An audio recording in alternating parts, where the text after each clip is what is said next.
So this is going to be a video for the rest of lecture for the chapter on memory. So we left off in class today with just before we got to Hermann Ebbinghaus's 1913 curve of forgetting. What this guy did, Ebbinghaus, was he basically, because he had nothing better to do, he created long lists of things called nonsense syllables. So these are syllables that have no meaning but are actually pronounceable. So things like gex and wool, so they have actually no meaning, but they are pronounceable. So the point being is that they're not words that you normally know, so they're completely novel information. So what he did was he would try to memorize a list of words, and then he would wait some period of time and then try to recall the words or the syllables that he had just memorized. So what he did was he created this curve of forgetting.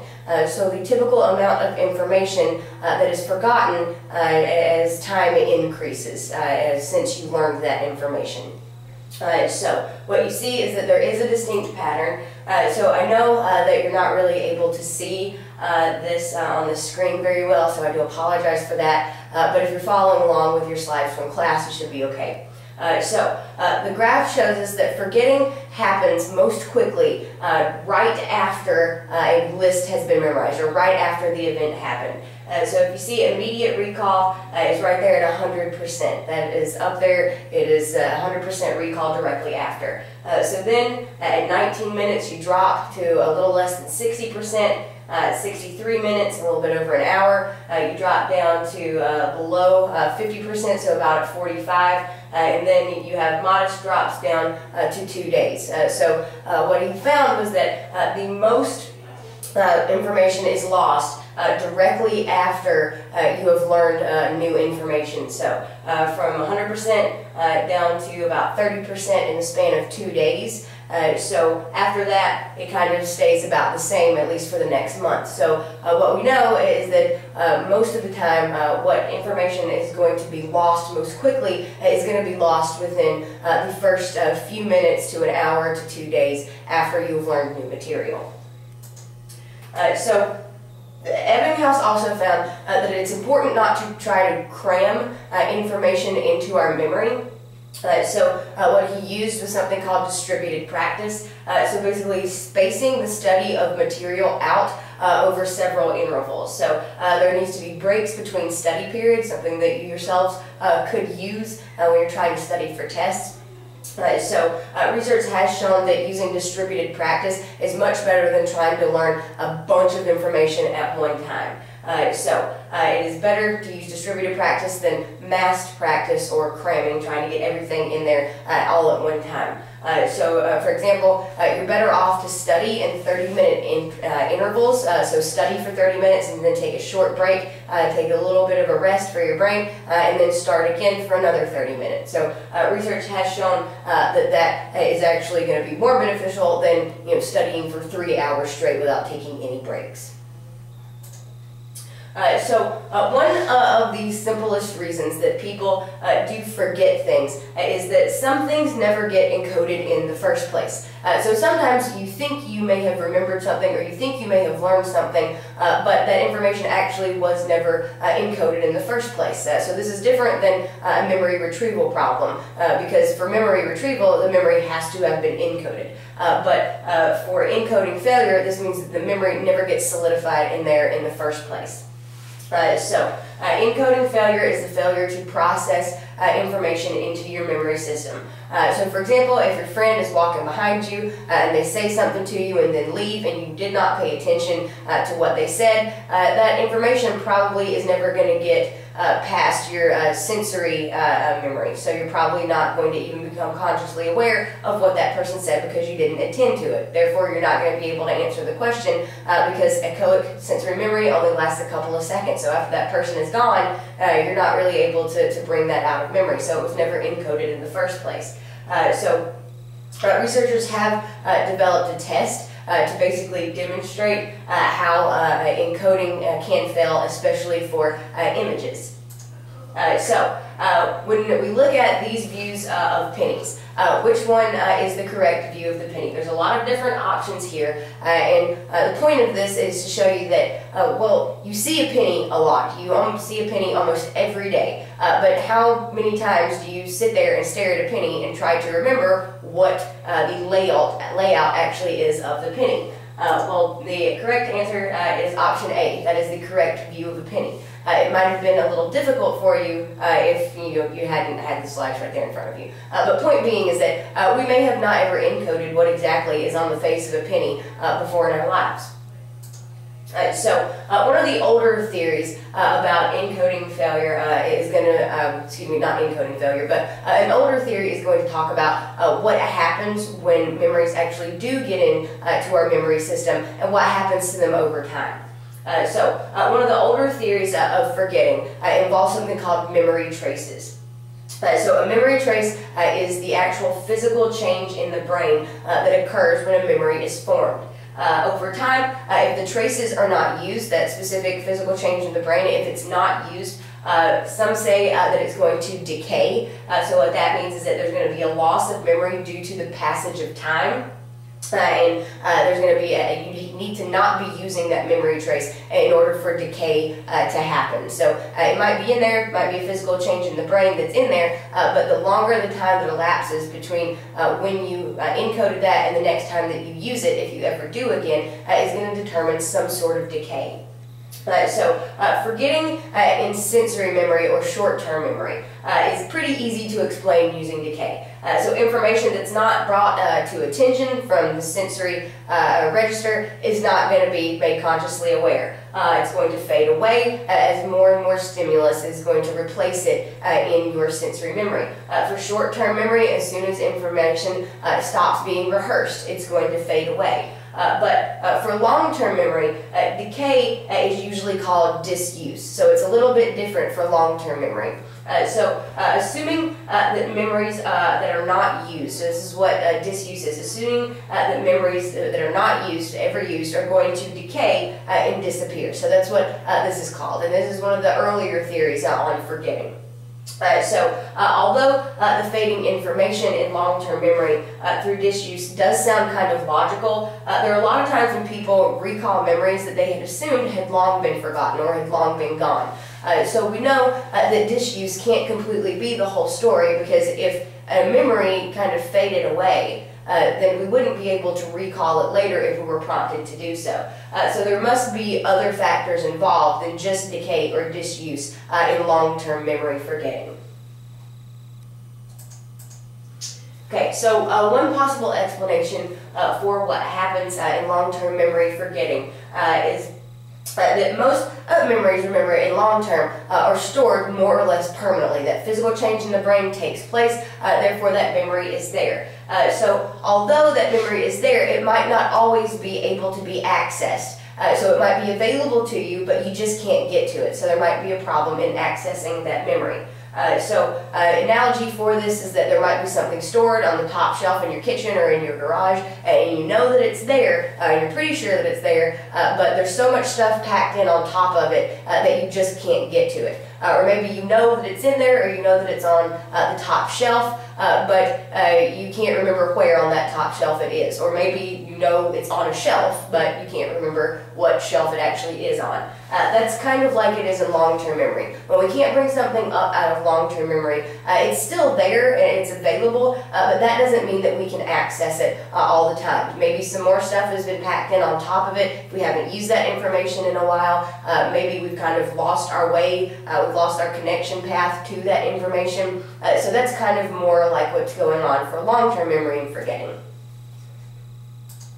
Okay, types of interference in trying to retrieve memory from long-term. So there are two types of interference that we're going to talk about. First is proactive interference, and proactive and retroactive interference are going to be a little bit counterintuitive in the way that they're named, because proactive interference is the tendency for older information to prevent or interfere with the retrieval of newer information. To think about proactive interference, it's newer information that's being interfered with, so that's why it's proactive. What happens is that older information that you have stored is going to basically block the retrieval of newer information. So for example, if you're driving a car that typically has the gear shift on the steering column, so on the wheel, so to switch from park to drive, you do this sort of motion. So then you get a new car, or you are driving someone else's car that has the gear shifter on the console there. So I bet you the first few times you're driving that car, you're going to reach for that steering column because that's what you're used to doing. That information is stored there. So the new information would be you need to now reach down to the console to shift gears, but instead you keep reaching up to the steering column because that older information is interfering with the learning of the new information, which would be that the steering, the gear shifter is down on the console. Another example would be that sometimes when people get a new cell phone number, when they're asked to give that cell phone number to other people or write it down somewhere, they might actually write down their old phone number, or they might not be able to remember their new one, and they might misplace some digits with some digits of their old phone number. So that would again be a proactive interference. So older information is kind of interfering with the retrieval of newer information that's been stored. So retroactive interference is the opposite. So retroactive interference is when newer information prevents or interferes the retrieval of older information. So this is kind of exactly the opposite. So if the person who switched where their gear shift is, and from the previous example, actually switches back to driving the car with the shifter on the steering column after they've been driving that one with the gear shifter on the console for so long, and they switch back, they might find it difficult to switch back. Even though that information has been stored, that this is where the gear shifter is, it's on the steering column, then all of a sudden you had to remember new information to switch it down to the console. Now you get back in the other car and you keep reaching for the console to switch gears. Well, that's older information that's kind of interfering with newer information in the first place. So first we had a proactive interference, but then when you switch back to that car that then has the shifter back on the steering column, now it's going to be a retroactive interference, because if you keep reaching for the gear shifter down there on the console, then what's happening is that information about where your gear shifter was originally is kind of still stored in there, but what's happening is that newer information is interfering with it. Because the newer skill is retroactively interfering with remembering the old way that you did something.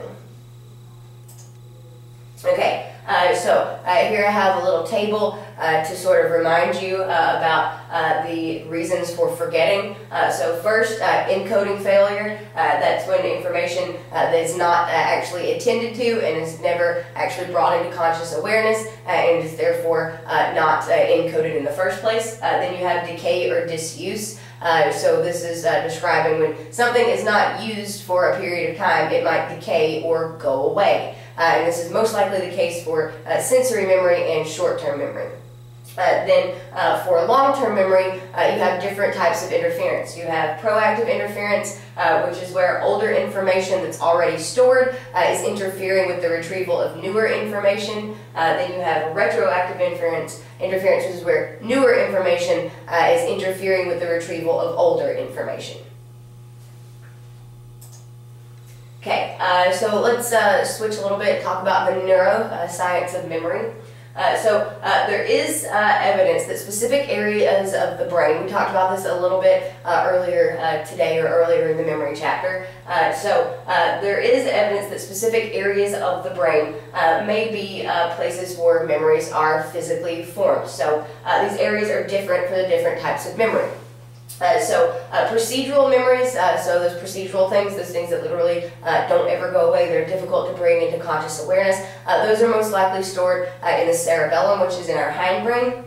Then research from PET scans has showed us that short-term memories are most likely stored in the prefrontal cortex and in the temporal lobe. And if you think about it, that makes sense because the prefrontal cortex is where our little central executive lives. And that's where our short-term working memory desk is. So it kind of makes sense that stuff that's in our short-term memory system is going to be activated in the prefrontal cortex as well as in the temporal lobes, because that's where our auditory information is processed. So stuff that you're listening to is in your short-term memory because of the temporal lobes there and their processing. So that's where auditory information is processed. So it makes sense that that's where short-term memories would be, in the prefrontal cortex and a little bit in the temporal lobes.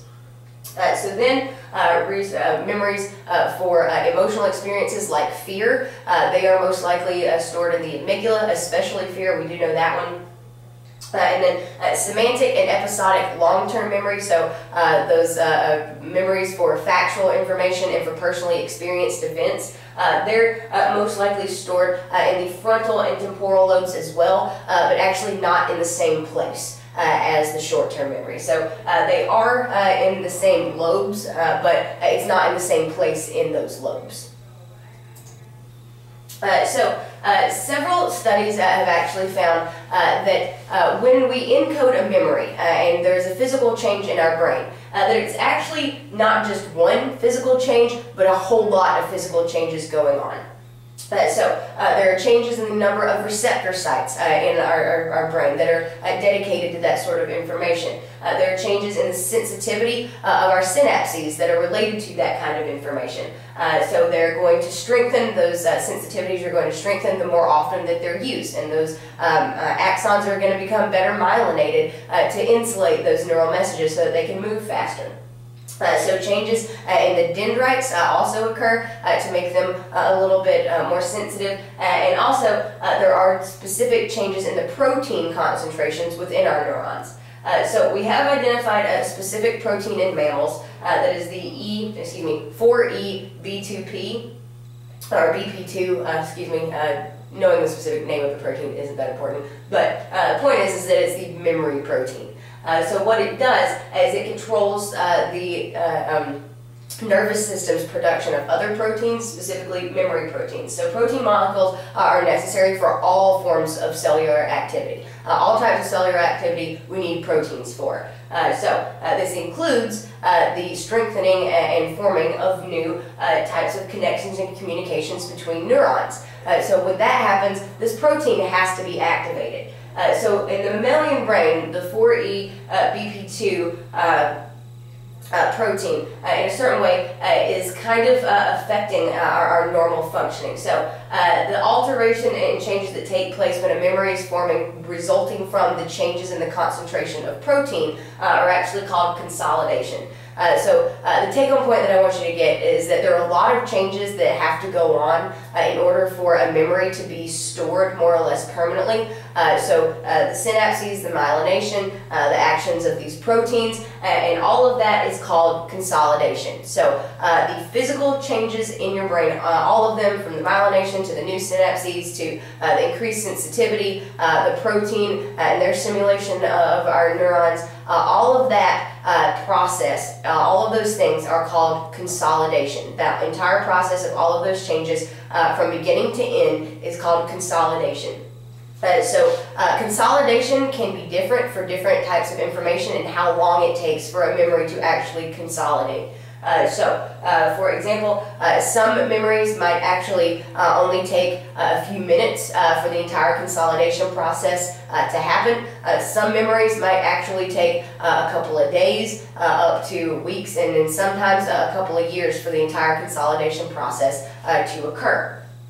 It may take, actually, for example, it may take only a few minutes to consolidate all the physical changes to remember someone's name, but learning a new language, for all of that to actually become consolidated in your head is going to require a few years, most likely. The hippocampus is a very important part in our memory system. So it's part of the limbic system, and it has been identified as a part of the brain responsible for the formation of new long-term memories. So remember, we did talk about individuals who had damage to their hippocampus that could not form long-term memories in the puzzle solving. They actually had procedural memory that remembered how to solve the puzzle, but they couldn't remember ever having been in the laboratory or actually ever having met the experimenters before. So the hippocampus is very responsible for our formation of new long-term memories. And the first way that we figured this out was with a very special subject. Every individual that we do a case study on that we identify, we always use some sort of initials to represent the person so that they're never actually identified. This special case is known as a guy named H.M. So H.M. started having very severe epileptic seizures when he was 16 years old. So 11 years later, when he was 27, actually my age, 11 years later, he actually had surgery to remove his hippocampus and some adjacent brain material in the temporal lobes. So they were removed in a very experimental operation for the time to try to stop his seizures, because the seizures, if they were allowed to persist, were going to kill him. The last thing that this guy could remember was being wheeled into the operating room. So what happened was that he had lost his ability to form new long-term declarative memories. He could no longer form long-term declarative memories. This showed us that the hippocampus is most likely the brain region where new long-term declarative memories are being formed and stored. So he actually carried the same magazine and newspaper around with him all the time because every time he read the stories in there, it was like the first time he was hearing it. It really is kind of similar to it's basically anterograde amnesia, where you can't form new long-term declarative memories. So his procedural memory was still intact. He could still learn new procedures, like those people in the example from the study before that learned how to solve the puzzle that you had to take several steps in order to get there. So it's similar to that sort of thing. And he could still form procedural memories, but no long-term declarative memories. So he actually finally died in 2008 at the ripe old age of 82, and his brain was actually donated to science to see if we can learn more from it. Okay, organic amnesia, by definition, is an inability to remember because of some physical cause. So physical causes can be anything from seizures to surgeries to head trauma, concussions, anything like that. So there are two forms of severe memory loss, memory disorders that are caused by problems in the functioning of memory areas. So there's retrograde amnesia and there's anterograde amnesia. The problems here, like I said, they can result from concussions, traumatic brain injuries, all the way to some severe forms of mental disorders that damage the brain. Typically you're going to see traumatic brain injury or seizures that are going to be the cause of this, and also surgeries. Okay, so retrograde amnesia is the loss of memory from the point of some sort of an injury or trauma backwards. It's the loss of past memory. Retrograde amnesia is the loss of memory backwards. So when someone can't remember who they are, or when someone has maybe a car accident and they can't remember the accident itself, or maybe even the events leading up to the accident, or maybe even information from the couple of days before the accident occurred. So this is retrograde amnesia, because it is forgetting or a memory loss of things that have happened to you in the past. What apparently happens is that in this consolidation process, so when you're finalizing the changes to the brain that are occurring in order to store information in long-term memory more or less permanently.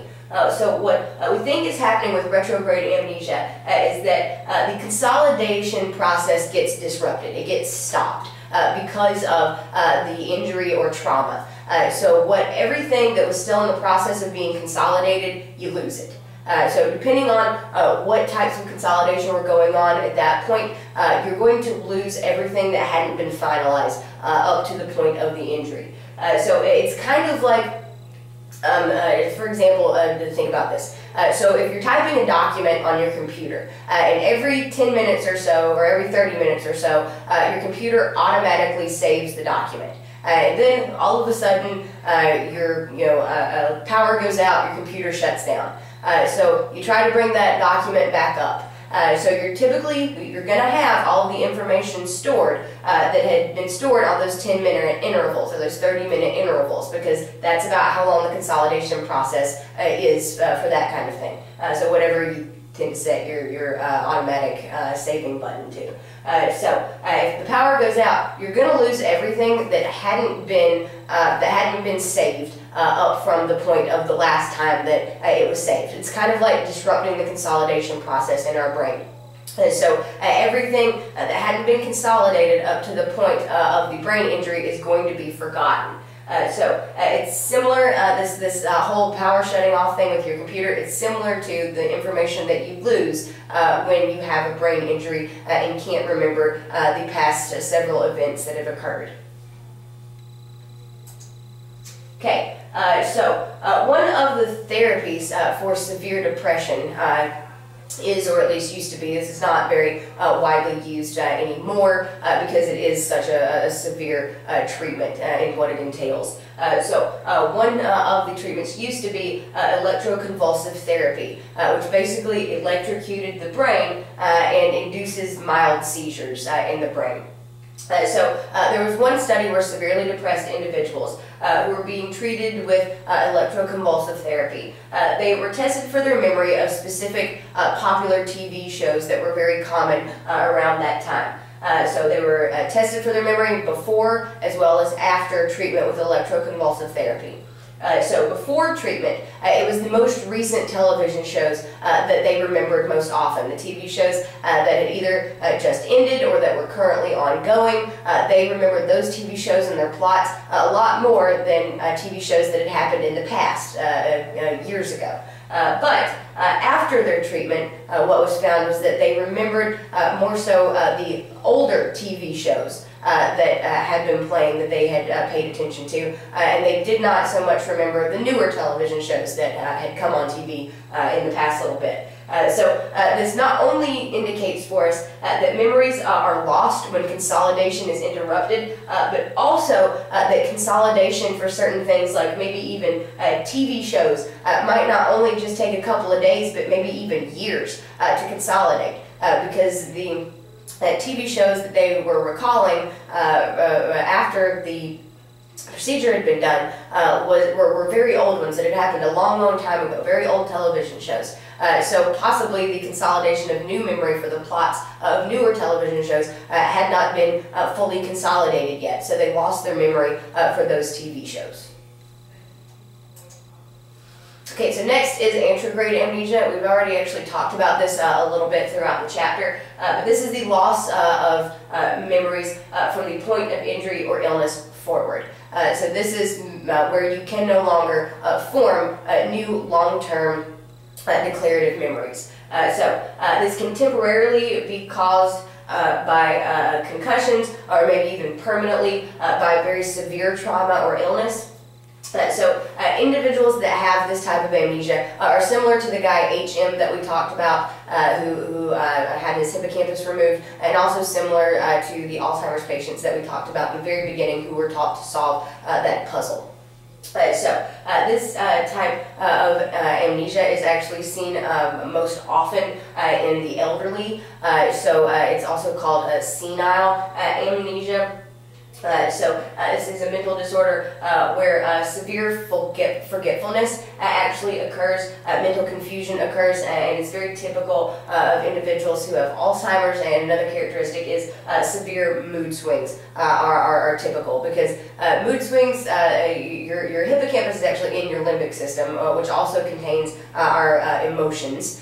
So it might not be any surprise that emotions can be affected here, and also I think it can be brought on by the inability to form new long-term memories. If as soon as something is gone out of your short-term memory, it's lost forever, and you can no longer remember it, then that must be pretty frustrating for an individual. This is, for example, imagine that your computer hard drive has become defective. So you can read the data that are up on the computer screen. You can read that. You can actually even input information on the computer screen. But that information is impossible to save. So you can bring information into your short-term memory and in through your senses. You can absolutely look at it and attend to it for however long. But as soon as you click off of that information, it's gone forever. You can't store any new information. You can bring up old information, old saved documents, things from your past, and remember those things. But you cannot actually form new long-term memories. This is actually because there's no longer a consolidation process that is acting appropriately. So next is infantile amnesia. So infantile amnesia is the inability to retrieve memories that occurred prior to age 3. Before age 3, our brain and our hippocampus actually isn't developed